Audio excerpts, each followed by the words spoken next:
What's going on? Is your man Jose, aka the Dominican Dream, alongside You already know it's your boy, the Maniac.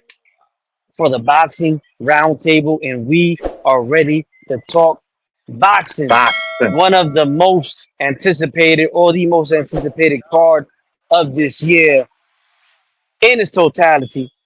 The whole card, not simply one fight, but the whole card. And the top of the bill is Terence Bud Crawford versus Israil Madrimov out of Uzbekistan. Also, on that particular undercard, the co-main event, one of boxing's favorites, particularly for the Mexican public, Isaac Pitbull Cruz against fellow Mexican or Mexican American action fighter Jose Valenzuela El Rayo, and a lot more other fights. You have the heavyweight champion, former heavyweight champion of the world, Andy Ruiz versus Jarrell Big Baby Miller. Also, we also have Bakole versus Jared Anderson. We also have Andy Cruz, Cuban prospect, against Moran. And we also have Cuban fighter at 168 pounds, someone that people might like to call a boogeyman, and that's David Morrell fighting Hot Rod. Let's call him by his nickname because his last name I don't have it in front of me, and it might be a bit difficult to pronounce. Sean, talk to us, man. What do you see coming up in this fight? What are you looking forward to? There's a lot to talk about, but you know how we get down here, man. People want to hear hot takes first. Yeah, yeah. So Break it down. let's get to the nitty gritty. Everybody, we want to talk Terrence, right? He's making his debut at junior middleweight. He will be fighting Madrimov for his title. Yes, this is Madrimov's 11th fight. He's 10-0 with 7 night quills. So of his 10 victories, he's put 7 of them to sleep. Now, Madrimov on paper, this is a fight that of course we're gonna go but Madrimov is tricky, man. He's very twitchy, the dock fighter, but he also likes to switch to southpaw. And these Uzbekistans, these Ukrainians, a lot of them are tough, man. But it's just something about them. They're just not all of them, with the exception of of course, my man Usyk and Lomachenko, who are Ukrainians, but this guy's Uzbekistan. I don't know if he could go 12 rounds with a fighter of Bud's caliber. But now these are the X factors here. Bud over a year, right? He's over 30 something years old. Activity matters. Activity matters. So this might be a fight where, yes, Bud might win, but he might not look too good doing so, right? And it's a new weight class. Madrimov is a natural junior middleweight. And he's a tricky fighter. He's just not going to stand there. He comes in different angles. He throws punches in weird angles. And again, just like Bud, he likes to switch orthodox to southpaw. So I expect this fight early on to be kind of a chess match. I think Madrimov is not going to respect Crawford, but I think Crawford at the end of the day is going to show that, his athletic ability and his experience in big fights are going to show in this fight. And I expect Bud, I don't think he's going to stop Madrimov. I think it'll go decision. I'm going to pick Crawford by decision. I mean, he's just, like I say, he's the more skilled fighter. He's the more experienced. Bud is strong himself, right? And he's hard headed. There's been pictures of Madrimov floating around looking like a GI Joe, and he's gonna go in there and prove like, nah, this guy is not like that. I'm like that. So Crawford is known for that, to be very hard headed and stubborn, and sometimes shy away from the game plan just to prove a point. So I expect this fight not to be somewhat competitive, but I think Bud kind of cruises to a unanimous decision. all right, Ahmed. All right, but of course, talk to us about that. I assume that's the co-main event. Hopefully, that's the co-main event. Isaac Pitbull Cruz versus Jose Valenzuela. Break that one down, man. Oh well, listen, man. There's two things, man. It will forever hold true. When you get two Mexican fighters in the ring, man, no matter the time of the year, it's gonna be 4th of July in there. Because this is what they do. They come to fight. They do not play with their food. So you got Rayo. Yes, he might El Rayo. He might be an American Mexican, but he fights like one. Straight from Mexico, and Pitbull. I mean, what it is to say, man. Not only he looks like a pit bull, but he fights like one, and he's a very, very dangerous fighter right now. That's gonna be no, that's the co-main event. Crawford is the main event, but regardless, man, No, I that that expect. that's that's what I'm saying. That should definitely be the co-main event. I'm Oh, not sure oh, if it okay. is. That's Oh, what I'm okay. saying. I see what you were saying. Yeah, man. Expect Pitbull to be Pitbull. He gonna come in with that high guard. He's gonna throw those looping overhand rights, those overhand lefts, go to Rayu's body, and it's gonna be an all-out action. I don't see this fight going more than 4 rounds. I'm definitely gonna go Pitbull in this fight, but I do expect El Rayo to land some shit on Pitbull because that dude is a tough ucker. Well, I think that's a great prediction. Woo.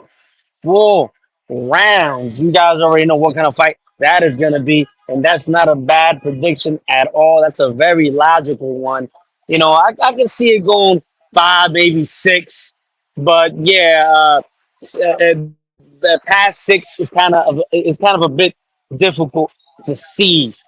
I'm definitely looking forward to that fight very much. I think it's probably the most evenly matched fight on the card, and definitely a guaranteed all action fight. Right, it's guaranteed to be all action, and it's a fight that make no mistake about it. Yeah, we're definitely picking Pitbull, and rightfully so, being looking at what he has been able to do in the ring, but this guy's definitely a live body, a guy that can win the fight.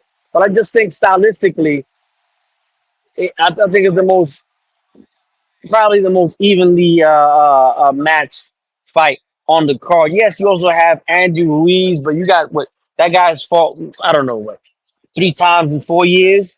You know what I mean? And then you got Jarrell Miller, got popped like 5 times. Yeah, he did get an opportunity to come back against Daniel Dubois. Got beaten that fight, but gave it his all.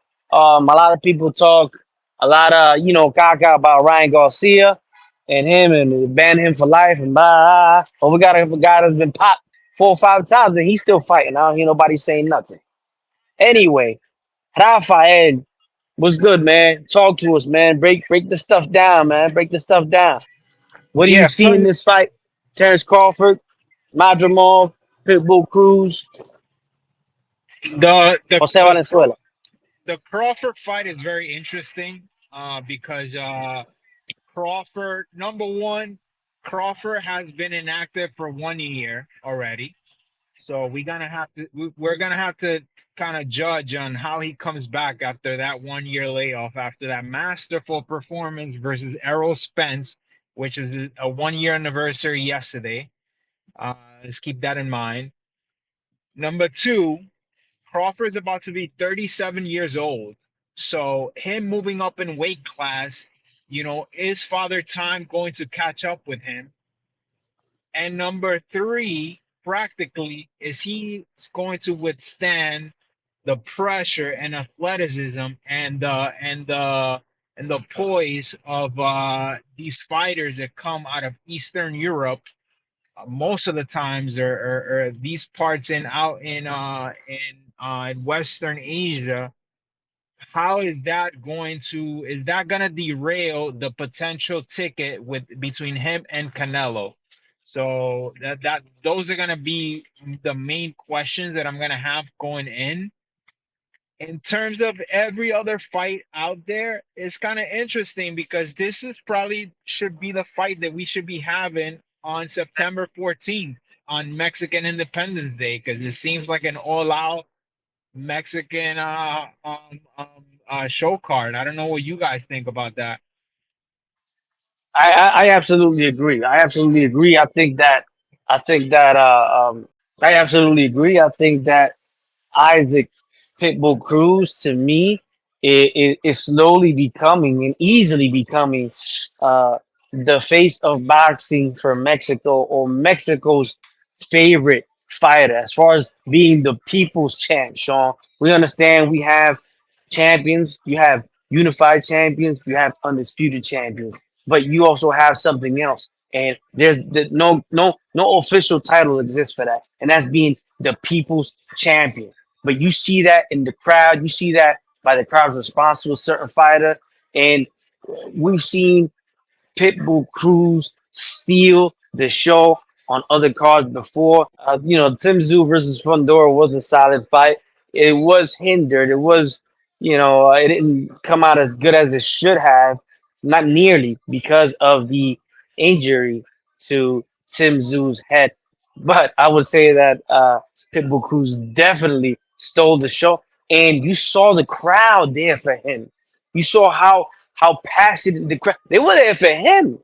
They were really there for him. It wasn't. They weren't. You had a couple people there for Zoo. You had a couple fans there for Pandora. But to me, it looked like 65% of that crowd was there to support Isaac Pitbull Cruz. So look for that to happen again. Honestly speaking, we know Crawford is, considered a pound for pound number one, number two. But his ability to sell has always been questioned, right? We know he's done good at home, but outside of there, we don't know. He's never really broken into that mainstream, into the casual fans, and a lot of them do know his name, particularly after that victory over a big fight, over Errol Spence in a big fight. But still, I would probably say, Sean, that at least 50 or more percent of the tickets being sold might be because of Isaac Pitbull Cruz. Being that Crawford doesn't have the right dance partner in front of him for this fight. Yeah, so that I mean that makes a lot of sense. You're right. I think you make up a very good point as far as Crawford breaking into that mainstream where no matter the market he's at, he'll sell out. Now, I don't know how these tickets are looking for this card, but definitely, it's in LA, so you already know that it's Cali's a heavy populated state with Mexicans. That's just they pretty much run that state, man. So I do expect a heavy contingent of the Mexican crowd to be out there to see Pitbull, and plus they just very passionate boxing fans. So just to get a card of that magnitude in their city, I expect them to come out heavy. Um, Well, again, I hear that I was watching a YouTube video by Boxing Ego where he there's a little a snip from a Tim Bradley commentary. I don't know if it was on Pro Box TV or what have you, where we know Tim Bradley is a big, probably Crawford's biggest supporter in boxing out of the fighters, right? He was the one that really put him on and told Amber sign him, etc. He loves Crawford. He has a great relationship with him, but he said he was gonna keep it real. He was gonna keep it a buck, and that he's hearing that the tickets aren't doing very well. I wouldn't be surprised of that. But I mean, regardless, I think from top to bottom is a very good card. I think they're gonna be action packed. Even the fights of like Andy Ruiz and Jarrell Miller. That fight is gonna be action packed because both of them bring it. Jarrell Miller, he's on his last leg. He needs a victory bad. Andy Ruiz, he's been out the loop, so he needs to do something, man, because he it's been a while since we saw him in the ring. And then you got the little baby Miller, Jared Anderson. He's back. You know, he's a fighter that, in fact, he was supposed to be fighting Deontay Wilder on this card. They wanted him and Deontay Wilder to fight, but Deontay Wilder, as we know, in his last fight, he didn't win this fight. You know, so Zhang knocked him out, stopped him, and you know, we got two Cubans. You got David Morrell making his light heavyweight debut. Remember, we saw Benavidez just make his debut a couple of months ago. Now David Morrell, like you said, consider boogeyman. He's gonna fight Hot Rod, just like Gosvick, that Benavidez fought. Only better beat him. Gosvick by stoppage, and same thing with Hot Rod. So they both in a similar situation. They both fighting an opponent with one loss, and both those opponents' only loss came to Arthur Beterbiev, and we know everyone Beterbiev scores by knockout. So I'm really eager to see how Morrell looks at 175, because then we're gonna start talking about him and Benavidez, and also we got Andy Cruz, who's what, 2-0, 3-0, and he's fighting Moran. And we know Andy Cruz from his first fight, he's been fighting 10 rounders.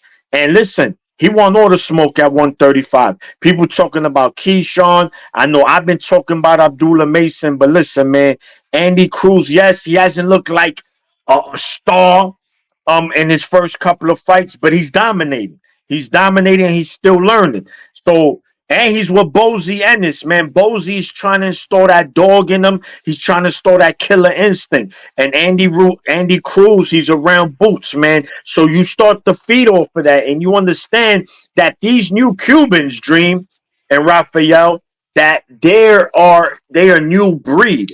What they doing is they here to fight. They here to knock you out. They not here to pity pat you and run around the ring. So I expect this to be a very entertaining card. There might be one, maybe two duds, but I expect the rest to be entertaining. We got a lot of good fighters on this card, and I expect a lot of fireworks. Well, you know So what, Sean, I haven't. Go ahead, Ralph. Sean, Sean, are you saying that Bozy Enes is trying to install uh the Philly style into Andy Cruz, just like Abel Sanchez did with Triple G, with teaching him Mexican style? Yeah. So Raphael, yeah. No. So what I'm saying, yeah. Well, because you got he's right. We know the Cubans, right? They know to be pure boxers. And Bozy's a trainer where he is like, yo, listen, you got to be aggressive, right? So he's definitely gonna install that Philly toughness in him and try to make him, a fighter that uses both, right? That he can outbox you when he needs to and finish you when he needs to. He's not gonna make him to a boot. Andy Cruz is not that fighter, but he needs to install that killer instinct. I think Cruz, he likes to play with his fool here and there. He needs to just get in there and get these opponents out. You know what, man? I don't think he's gonna be able to do that. I don't think Andy Cruz has the power. But real quick, man, you guys broke the fights down, but I haven't, man. So let Go me break ahead. it down to y'all, man. Terence Crawford versus Israeli or Israil Madrimov.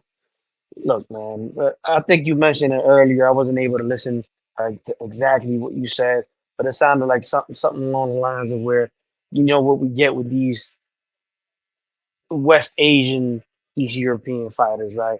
And that is they're strong, they're tough, but they're not volume punches.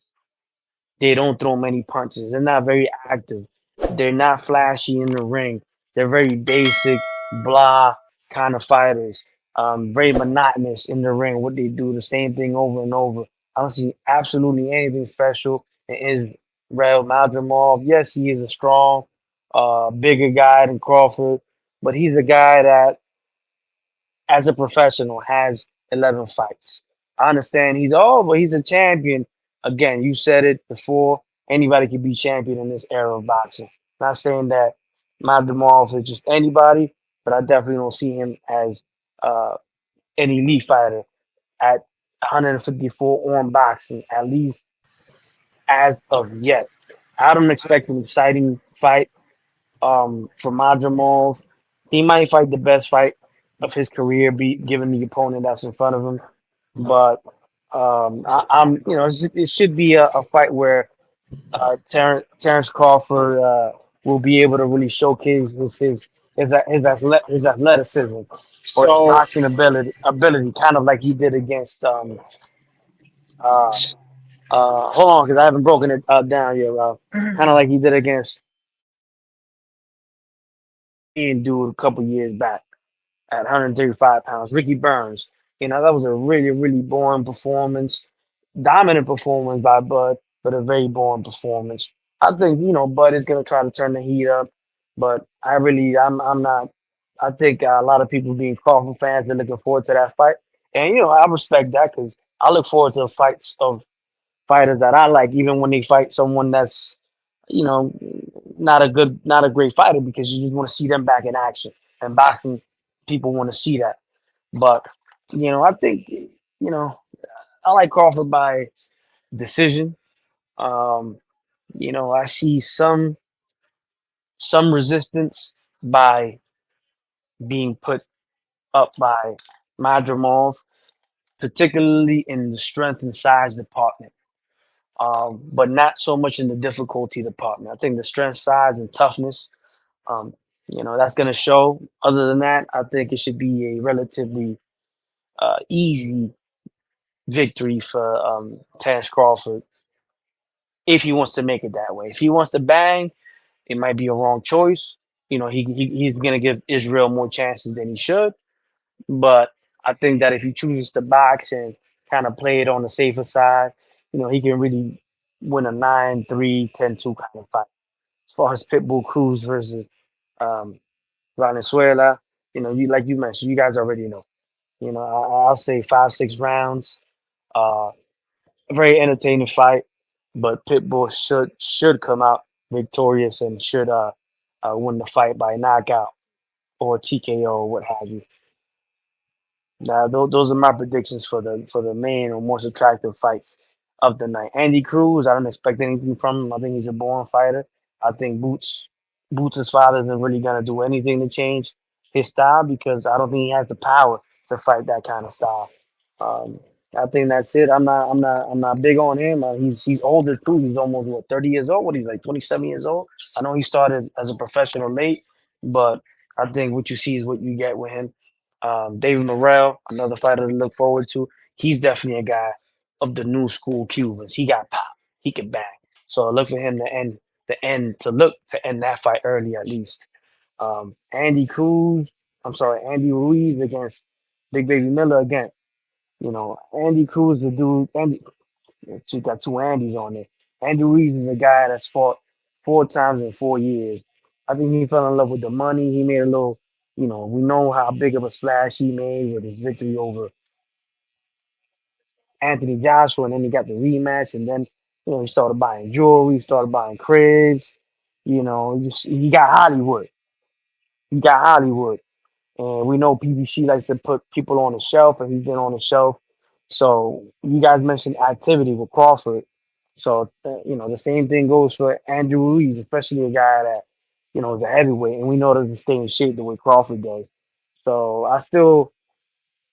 I would pick him to win, but I could definitely see the uh, uh, the other fighter, the Belizean American, I believe he is, Big Baby Miller, upsetting him. If it is that Andrew Ruiz is the favorite. But what were you gonna say, Rob? Go ahead, talk to me. So my question was going to be, does the well, the question that we should be asking, uh, instead of whether he's going to win or lose, or is Israel going to uh, face such a matchup challenge for Crawford? The question that we should be asking is, does Crawford need a knockout or an spectacular performance in order to build the momentum into the Canelo sweepstakes? Like, does he need to put in a masterful performance, given that he already moving up into a new weight class, and to build that demand for the mythical matchup of a Canelo versus Crawford. Well, in my opinion, I'm gonna go ahead and answer that first. Then you can go, Maniac.